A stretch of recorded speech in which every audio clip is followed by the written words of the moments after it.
Ramdam na po ang diwa ng Pasko sa Universidad ng Pilipinas, Diliman sa Quezon City. Ngayon po ang taunang pailaw na nagsisilbing hudyat ng pagsisimula ng panahon ng Kapaskuhan doon. Inilawan ng sikat na oblation at ang kahabaan ng University Avenue. Isang taga-Tacloban naman ang nag-alay ng mga awit na pamasko.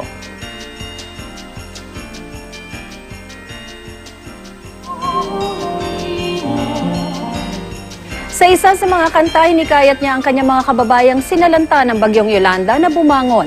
Tampok naman sa simbahan sa loob ng campus ang isang Belen na tila nasalanta rin ng bagyo. Simbolo raw ito ng pakikiisa sa mga nasalanta. Ang tradisyon ng UP ay nagpapaalala sa atin na bahagi tayo sa isang lipunang lampas sa ating silid-aralan. Magsasagawa pa tayo na mga kampanya upang makalikom ng tulong gaano man kapayak para sa ating mga kababayan